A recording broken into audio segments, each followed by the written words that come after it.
खबरें तफसील से। बंगाल में बीजेपी को एक और बड़ा झटका लगा है। साबिक मरकजी वजीर बाबुल सुप्रियो सबको चौंकाते हुए टीएमसी में शामिल हो गए। अभिषेक बनर्जी और डेक ओबराय बाबुल सुप्रियो का खैर मकदम किया और बाबुल सुप्रियो को रुकनियत दिलाई।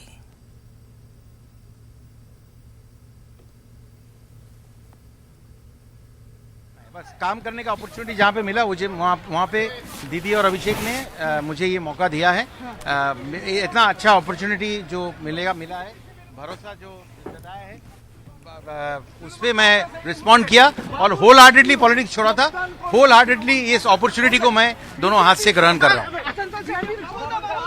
कह दिया कि मैं उस टाइप का कुछ ऐसा नहीं करता हूँ जो रूल बुक में है। ऑब्वियसली यहाँ पे ज्वाइन किया तो आसनसोल का सीट पकड़ के रखने का कोई मतलब ही नहीं है, लेकिन मैं यकीन दिलाना चाहता हूँ कल आप लोग आइए। आसनसोल के वजह से मैं पॉलिटिक्स में आया हूँ, उनके भरोसे के वजह से आया हूँ, तो आसनसोल के लिए जितना स्पेशल कर सकता हूँ उतना ही करूँगा। बीजेपी का, भाजपा का बहुत सारे लीडर्स कम्युनिकेशन में हैं। वो लोग बीजेपी में सेटिस्फाइड नहीं हैं, वो तृणमूल का लीडरशिप के साथ कम्युनिकेशन में हैं। आज एक ज्वाइन कर रहा है, काल एक ज्वाइन करना चाह रहा है। ये प्रोसेस चलता रहेगा। इलेक्शन के पहले जो बीजेपी ने जो डेली जो योगदान मेला दिखाया था ना, अब उनका देखने का बारी है। वो सिर्फ देखते जाइए क्या क्या अभी होगा। वो पार्टी तो खुद भी कुछ भी नहीं है, वो एक गैस बैलून है।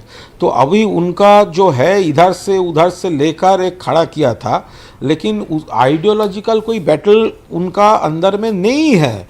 और वो जो एंटी पीपल पॉलिसी लेकर चल रहा है, कोई आदमी वहाँ पर वो रह नहीं सकता। तो वही प्रॉब्लम हो रहा है, लोकल प्रॉब्लम हो रहा है, आदि और तत्काल भाजपा का जो प्रॉब्लम वो हो रहा है। तो बहुत सारे वेस्टेड इंटरेस्ट वहाँ पे काम कर रहा है, तो बहुत लोग वहाँ पर एडजस्ट नहीं कर सकते हैं। तो वो लोग अभी तृणमूल में वापस आना चाहता है, फ्रेशली ज्वाइन करना चाहता है, यही हो रहा है। मजीद तफसीलात हम हासिल करते हैं अपने नुमाइंदे अबीर घोषाल से।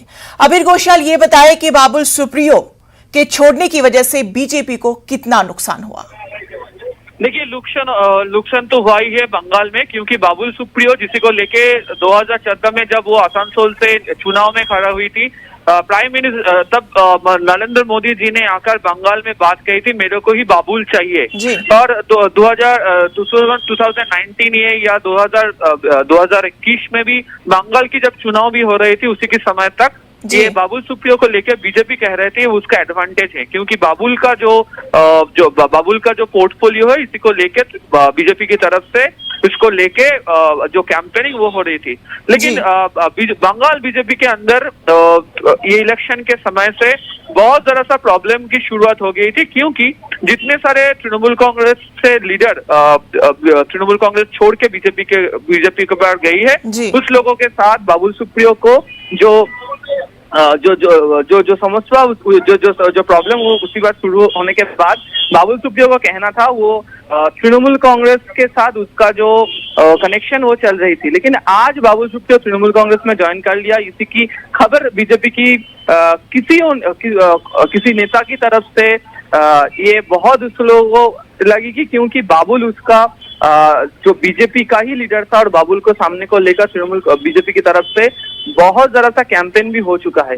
तो ये जो बाबुल का जो बीजेपी को छोड़कर तृणमूल कांग्रेस में जाना, ये तृणमूल कांग्रेस की तरफ ये एडवांटेज है और बंगाल बीजेपी की तरफ से एक डिसएडवांटेज भी है। कितना एडवांटेज है टीएमसी के लिए, चूंकि एक बड़े लीडर ने बीजेपी को छोड़ के टीएमसी पार्टी में इख्तियार किया, तो कितना क्या फायदा रहेगा टीएमसी के लिए?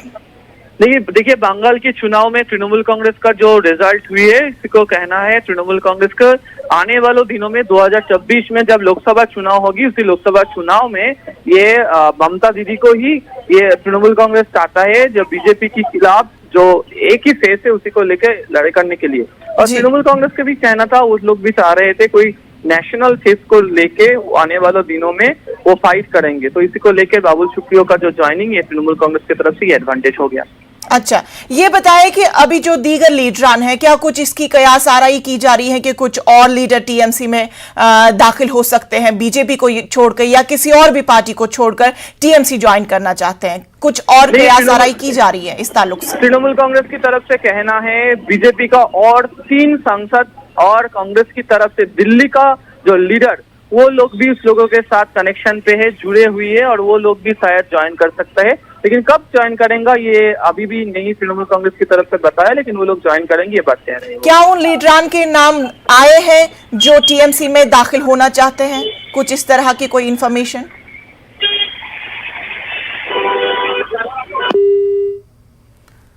तो हमारा राब्ता अबीश गोशियाल से मुनक़ता हो गया। हम कोशिश करेंगे फिर से उनसे जुड़ने के लिए। फिलहाल आपको बता दें कि बाबुल सुप्रियो ने बीजेपी को छोड़कर टीएमसी में ज्वाइन कर लिया है। तो आइए इस ताल्लुक से हम सुनते हैं कि बीजेपी से क्या रिएक्शन है।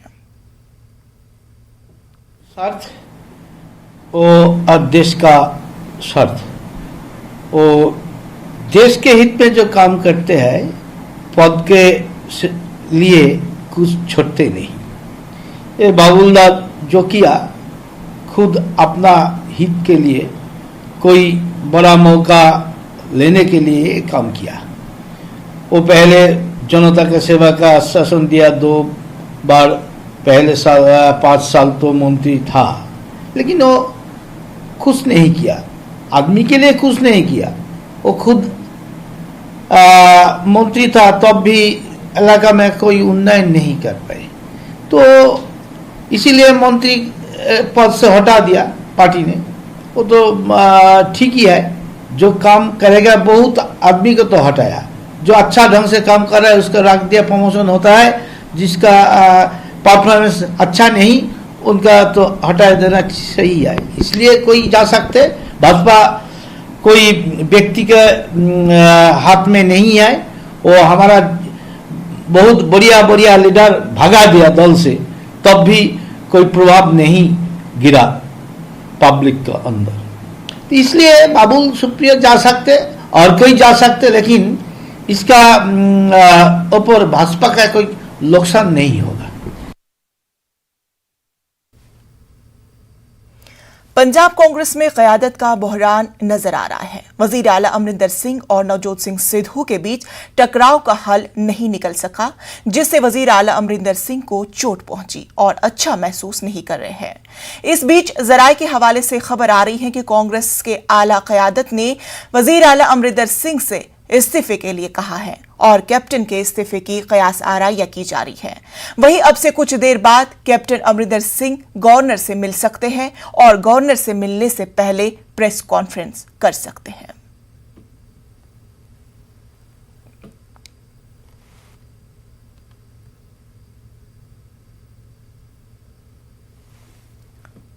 वज़ीर आज़म नरेंद्र मोदी ने कोरोना के खिलाफ लड़ाई में टीकाकारी मुहिम की बरक रफ्तार की सताइश की है। एक दिन में 2.5 करोड़ अफराद को टीके लगाए जाने पर उन्होंने डॉक्टरों और मेडिकल स्टाफ की तारीफ की। वज़ीर आज़म ने कहा कि टीकाकारी मुहिम को कामयाब बनाने में गोवा का अहम रोल है। ख्याल है कि गोवा के सभी बालिगों को टीके की पहली डोज लग चुकी है। वज़ीर आज़म ने टीके के मुतालिक गुमराही फैलाने वाले जमातों को भी आड़े हाथों लिया।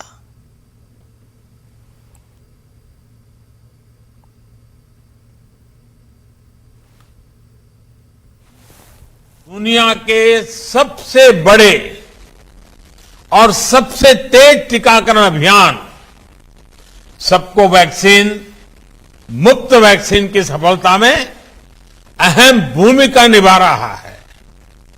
बीते कुछ महीनों में गोवा ने भारी बारिश, साइक्लोन, बाढ़ जैसी प्राकृतिक आपदाओं के साथ भी प्रमोद सावंत जी के नेतृत्व में बड़ी बहादुरी से लड़ाई लड़ी है। इन प्राकृतिक चुनौतियों के बीच कोरोना टीकाकरण की रफ्तार को बनाए रखने के लिए सभी कोरोना वॉरियर्स का, स्वास्थ्य कर्मियों का टीम गोवा का, हर किसी का बहुत बहुत अभिनंदन करता हूं। मैं देश के सभी डॉक्टरों, मेडिकल स्टाफ, प्रशासन से जुड़े लोगों की भी सराहना करना चाहता हूं। आप सभी के प्रयासों से कल भारत ने एक ही दिन में 2.5 करोड़ से भी अधिक लोगों को वैक्सीन देने का रिकॉर्ड बनाया है। दुनिया के बड़े बड़े और समृद्ध और सामर्थ्यवान माने जाने वाले देश भी ऐसा नहीं कर पाए हैं। कल हम देख रहे थे कि कैसे देश टकटकी लगाए कोविन डैशबोर्ड को देख रहा था। बढ़ते हुए आंकड़ों को देखकर उत्साह से भर रहा था। कल हर घंटे 15 लाख से ज्यादा वैक्सीन हुआ है। हर मिनट 26,000 से ज्यादा वैक्सीन हुआ। मन की बात भी कहना चाहता हूं, जन्मदिन तो बहुत आए, बहुत जन्मदिन गए,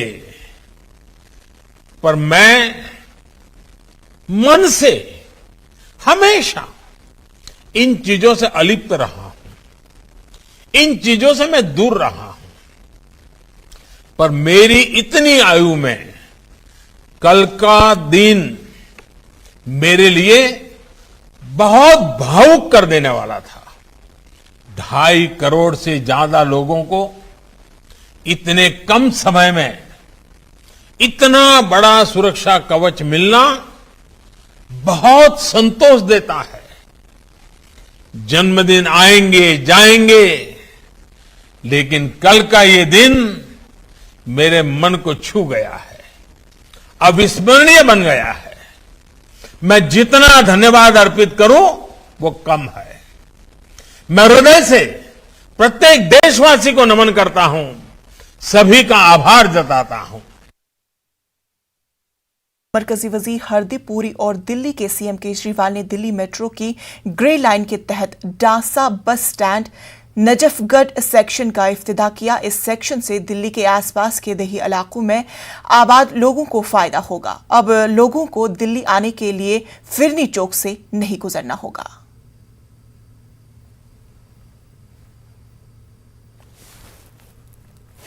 दिल्ली मेट्रो का ये जो रूट था, ये दिल्ली गेट तक जाके खत्म हो जाती थी। आसपास के लगभग 50 ऐसे गांव हैं जहां से रोज लोग दिल्ली काम करने के लिए आते हैं। उन लोगों को नजफगढ़ में जो फिरनी चौक है, फिरनी रोड है, वो क्रॉस करके दिल्ली गेट आना पड़ता था। उसकी वजह से वहां इतना बुरा ट्रैफिक जैम लगता था फिरनी चौक के ऊपर। अब ये धांसा बस स्टैंड बन जाने की वजह से लोगों को ये चौक क्रॉस करने की जरूरत नहीं पड़ेगी। लोग रोज जो दिल्ली आते हैं वो धांसा बस स्टैंड से ही मेट्रो ले सकते हैं और दिल्ली आ सकते हैं। तो लगभग 50 के करीब गांव के लोग ऐसे हैं जिन लोगों को इसका फायदा होगा। इसके अलावा बॉर्डर के ऊपर झज्जर डिस्ट्रिक्ट जो है हरियाणा का, वहां से भी डेली बहुत सारे लोग दिल्ली नौकरी करने के लिए आते हैं। उन लोगों को भी इससे बेहद मदद मिलेगी। खासकर केंद्र सरकार को धन्यवाद देना चाहता हूं, जो पूरी दिल्ली मेट्रो, केवल यही स्ट्रेच नहीं, पूरी दिल्ली मेट्रो की जो जर्नी है, इस पूरी यात्रा के अंदर जिस तरह से दिल्ली के लोगों का केंद्र सरकार ने सहयोग किया है, उसके लिए मैं केंद्र सरकार का तहे दिल से शुक्रिया अदा करना चाहता हूं। पिछले साल न्यूज 18 और बायजूस की एक नई पहल ने आपको कई ऐसे यंग जीनियस से मिलवाया जिन्हें देखकर हम सब हैरत में पड़ गए। उम्र उनकी भले छोटी हो, पर जब न्यूज 18 के स्टेज पर उन्होंने अपने बड़े काम दिखाए तो पूरा मुल्क उन्हें ही देखता रह गया। कोई मैथ्स, कोई म्यूजिक, कोई स्पोर्ट्स, कोई आर्ट्स, सब के सब निकले अपने फील्ड के जीनियस। अब वही स्टेज दोबारा तैयार है ऐसे और यंग जीनियस को फिर पूरे मुल्क से मिलवाने के लिए। फिर अगर आप भी जानते हैं ऐसे और यंग जीनियस को तो रजिस्टर कीजिए news18.com/younggenius पर या बायजूस ऐप डाउनलोड करके जाइए जीनियस सेक्शन में, क्योंकि शुरू होने जा रहा है Byju's young genius season 2 news 18 की पहल।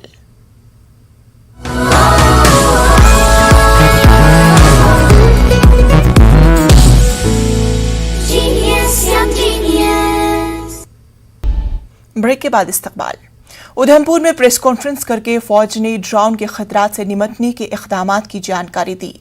दंसल में रिक्रूट ट्रेनिंग कैंप के परेड ग्राउंड में लेफ्टिनेंट जनरल M.K. दास, SM, VSM कमांडेंट OTA चिनाई और जम्मू कश्मीर लाइट इन्फेंट्री के कर्नल ने मीडिया से बातचीत की। उन्होंने बताया कि आर्मी चीफ ड्रोन से दरपेश चैलेंज को लेकर काफी संजीदा है, चिलाई के लिए तरबियत पा रहे हैं।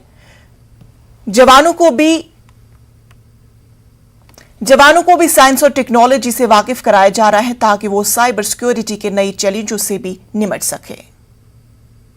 मैं याद दिलाना चाहूँगा आर्मी डे, इस साल का आर्मी डे जो कि 15 जनवरी 2021 को हुआ था दिल्ली में।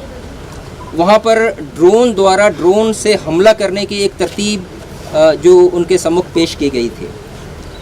हमारे सेनाध्यक्ष जी ने ड्रोन के चैलेंज को बहुत ही गंभीरता से लिया है और भारतीय सेना में इसका सही तरीके से इस चैलेंज का कैसे मुकाबला किया जाए, भारतीय सेना को पूरे तौर पर तैयार किया जा रहा है।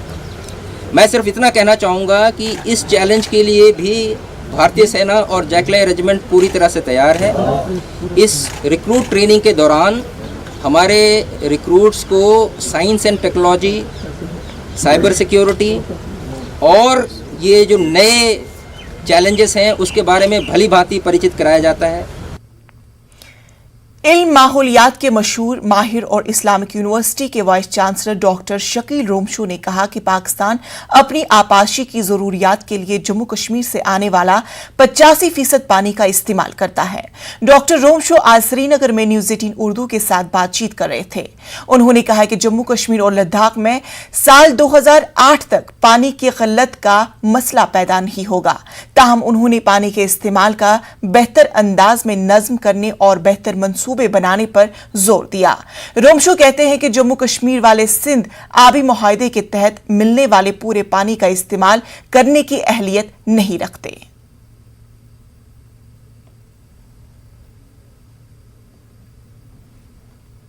हमारे पास बहुत से आबी वसाइल है। सबसे ज़्यादा आबी वसाइल जो साउथ एशिया में आप देखेंगे जम्मू कश्मीर लद्दाख में। यहाँ पर हमारे पास बड़े बड़े ग्लेशियर्स है और टोटल ग्लेशियर्स जो है करीब 15,000 के करीब है। और यहाँ पर अभी भी आज क्लाइमेट चेंज की बात हम कर रहे हैं, लेकिन अभी भी बहुत से पहाड़ों पर आपको 3 या 4 या 5 मीटर तक भी बर्फ़ होती है विंटर्स में। तो उस हिसाब से हमारे यहाँ पर पानी की मेरे हिसाब से जो हमारा रिसर्च है उसके हिसाब से हमने किया है कि 2060 तक जो है कोई पानी की किल्लत यहाँ नहीं होनी चाहिए। और 2060 से लेके एंड ऑफ सेंचुरी भी जो हमारी पानी की कमी होगी वो बिल्कुल मैनेजेबल है। तो लेकिन अब हम देख रहे हैं कि आज भी हम लोगों को बहुत जगह देख रहे हैं कि पानी नहीं मिल रहा है। मेरे हिसाब से ये यहाँ की वाटर मैनेजर्स जितने भी हैं हमारे, उनको वाटर मैनेजमेंट स्ट्रेटजीज़ बनानी चाहिए। और बहुत सा बहुत से प्रॉब्लम्स जो मेरे हिसाब से ये लैक ऑफ वाटर इंफ्रास्ट्रक्चर है या लैक ऑफ वाटर गवर्नेंस या इम्प्रॉपर वाटर गवर्नेंस की वजह से जो छोटी छोटी वाटर प्रॉब्लम्स है। 85% of the irrigated lands of Pakistan को हमारा पानी इरिगेट कर रहा है। तो यहाँ अगर हम देखें इंडस वाटर ट्रीटी के हिसाब से भी जितने हमारी एंटाइटलमेंट है, जम्मू कश्मीर लद्दाख को जो एंटाइटलमेंट है अंडर ट्रीटी, हम वो पूरा यूज़ नहीं कर पाते। तो मुझे लगता है स्ट्रेटजीज़ अपनाने की ज़रूरत है। वाटर स्टोरेज, वाटर इंफ्रास्ट्रक्चर और वाटर गवर्नेंस को इम्प्रूव करने की ज़रूरत है। कश्मीर में आने वाला अगला सैलाब बहुत ज्यादा तबाहकुन हो सकता है। इल्म माहौलियात के माहिरीन ने ये वार्निंग दी है। उन्होंने कहा कि 2014 के सैलाब के बाद नुकसानात की रोकथाम के लिए किसी तरह के ठोस इकदामात नहीं किए गए हैं।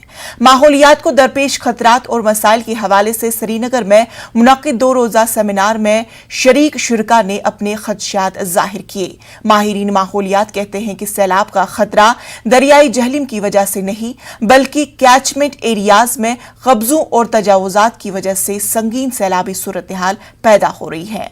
माहिरीन ने कैचमेंट एरियाज में सब्जा बहाल करने की जरूरत पर जोर दिया। डॉक्टर शकीर रोमशू ने कहा कि मुनासिब मैनेजमेंट न होने की सूरत में 2014 जैसा सैलाब फिर आ सकता है। कि हमने देखा 2014 में क्या हुआ, कितना ऑलमोस्ट 1 ट्रिलियन लॉस हमारी गवर्नमेंट ने प्रोजेक्ट किया कि हुआ। मुझे लगता है कि ये 2014 का फ्लड और भी फिर आएगा, क्योंकि ये कश्मीर की जो वादी है, ये अगर आप देखें पिछले 2000 साल की जो फ्लड हिस्ट्री है, ऐसे बहुत से सैलाब हमारी हिस्ट्री में आए हैं और आगे भी आएंगे। इसलिए हमें मतलब एज एन इंडिविजुअल यहाँ की गवर्नमेंट को, यहाँ की सोसाइटी को इस तरफ बिल्कुल तवज्जो देनी चाहिए। कल्टीवेशन हो रही है, जिसकी वजह से जो ही बारिश गिरती है, जितना भी पानी ऊपर है वो कोई रुकता नहीं है। तो ये ग्रीक कैचमेंट एरियाज़ का जो स्पॉन्ज है ये ख़त्म हो गया है। इन स्पॉन्ज को अर्जेंसी है हमें रिहेबिलिटेट करने की। ये एक बड़ा मेजर फ्लड प्रोटेक्शन है जो हम नहीं कर रहे। हम बंड बचा रहे हैं, बस जहाँ से तूफान आ रहा है उसको इग्नोर कर रहे हैं। उसके बाद एनक्रोचमेंट्स हैं, जो वाटर बॉडीज़ हमारी हैं, जो वेटलैंड्स हमारे हैं, वो एनक्रोच हो गए हैं। जो फ्लड प्रोटेक्शन एरियाज़ हैं वहाँ जो प्रोटेक्शन मेजर्स हैं वो नहीं हुए हैं। उसके अलावा हम सोचे समझे बगैर आप एक रेलवे लाइन या सड़क देके खुश हो जाते हैं, जो अच्छी बात है, रेलवे लाइन भी चाहिए, सड़क भी चाहिए, मगर ये भी आप सोचें कि ये भी फ्लड क्रिएट करने की एक वजह बन जाती है, पानी का फ्लो रोक लेगी। तो जब भी आप एक सड़क बनाएंगे तो उसका फ्लड असेसमेंट पहले होना चाहिए। ये कहीं फ्लो तो नहीं पानी का रोक रहा है। कोरोना वबा के दौरान बाहमी इमदाद व इन्हसार का जज्बा मुस्तहकम हुआ है। मुल्क इस वबा से मुतहिद होकर मुकाबला कर रहा है। टीकाकारी के ऐलान के बाद हम बेहतर ताउन करें, जिससे हम कोरोना को मात देने की जानिब कदम बढ़ा सके। नेटवर्क 18 इस मुहिम में हर कदम आपके साथ रहेगा। जब तक सभी महफूज नहीं, तब तक कोई महफूज नहीं होगा। इसी सोच की बुनियाद पर हमारी मुहिम संजीवनी का मकसद ये यकीनी बनाना है कि वैक्सीन पाना सभी हिंदुस्तानियों का हक है।